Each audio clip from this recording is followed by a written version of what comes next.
Quand One UI 5 est arrivé sur mon Samsung, j'étais super content, sauf que assez rapidement j'étais en mode elles sont où les nouveautés, ça ressemble à ce qu'il y avait avant quoi. Alors qu'en fait, en creusant un peu, il y a pas mal de nouveautés super intéressantes et dans cette vidéo, on va vous montrer comment les activer. Allez, on attaque direct par la première nouveauté, ça se passe sur l'écran de verrouillage. Hop, vous pouvez personnaliser tout un tas de trucs, donc par exemple l'horloge, les notifications, ici rajouter du texte si vous le voulez. Vous pouvez également changer les raccourcis en bas à gauche et en bas à droite, on peut évidemment changer le fond d'écran. Alors évidemment, ça vous fera penser un petit peu à iOS 16, mais c'est pas encore aussi raffiné, d'ailleurs ils ont prévu de l'améliorer encore un petit peu. Et là il faut faire terminer parce que sinon ça n'enregistre rien. Il y a deux petites nouveautés que je voulais vous montrer qui sont propres à Android 13, donc normalement vous les trouverez sur tous les téléphones qui sont sous Android 13.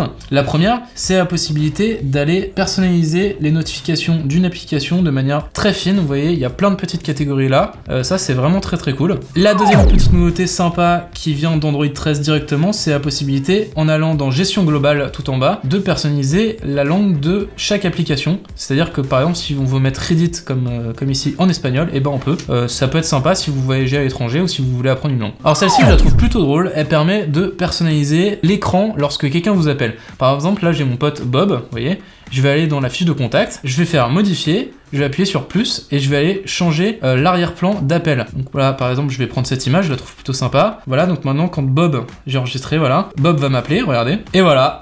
Magnifique, on a une superbe image de Jean Dujardin quand il m'appelle.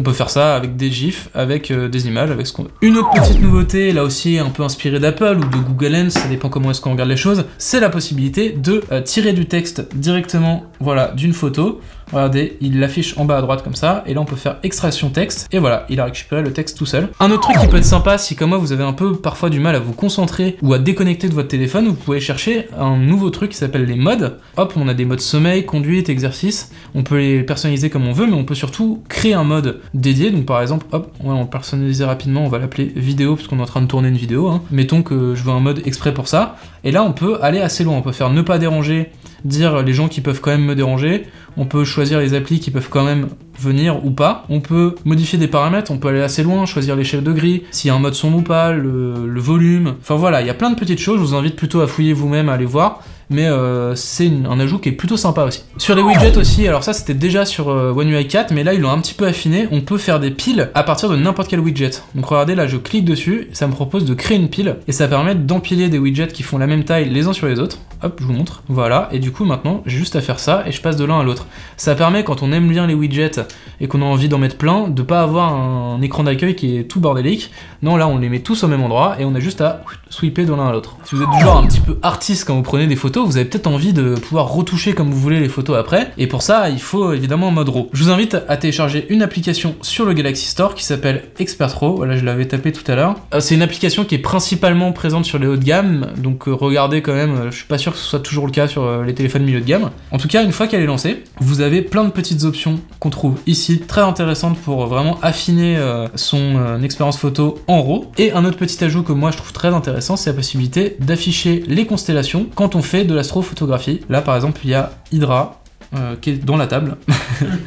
Et bon là évidemment on est en plein jour, mais si vous aimez bien faire de l'astrophoto, bah, c'est directement dans l'application appareil photo, dans un environnement que vous connaissez. Pas besoin de télécharger une application qui soit pas une application Samsung, c'est plutôt sympa. Alors je sais pas vous, moi quand j'essaye de montrer quelque chose dans une photo, dans une capture d'écran à quelqu'un, j'ai tendance à dessiner dessus et c'est un peu cracra, ça fait des ronds, des carrés bizarres. Maintenant sur Samsung vous avez la possibilité de faire les choses un peu plus proprement, je vous montre. Voilà, là j'ai fait une capture d'écran, mettons que je veux montrer la température.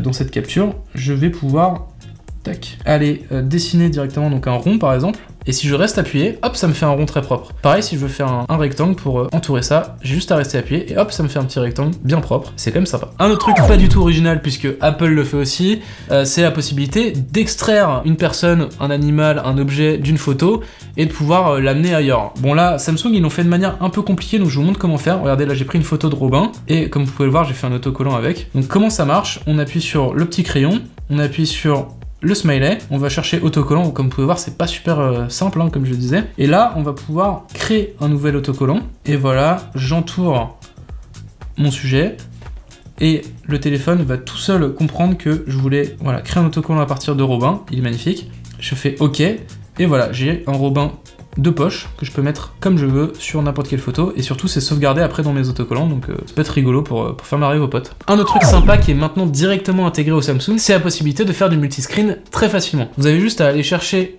hop, en haut à droite comme ça, et ça y est, vous avez un petit truc qui apparaît. Quand vous le lâchez, ça vous propose de mettre l'application vers le bas. Si vous cliquez là-dessus, puis sur ce petit élément, hop, vous pouvez passer sur deux applis, et regardez, ça marche aussi en horizontal, comme ceci. Moi, je trouve ça très agréable, ça peut être très pratique si on veut, je sais pas, suivre l'arrivée d'une commande, par exemple, sur un écran, tout en regardant Twitch, ou ça peut être très pratique. Alors sur un S22 aussi petit, c'est pas forcément très cool, mais sur des téléphones avec un grand écran, c'est très pratique. Juste un truc sur cette fonctionnalité, pour l'activer, il faut aller dans les paramètres, il faut aller dans Labs, dans les fonctions avancées, et il faut activer tous ces petits trucs là, en bas là. Merci Titouan.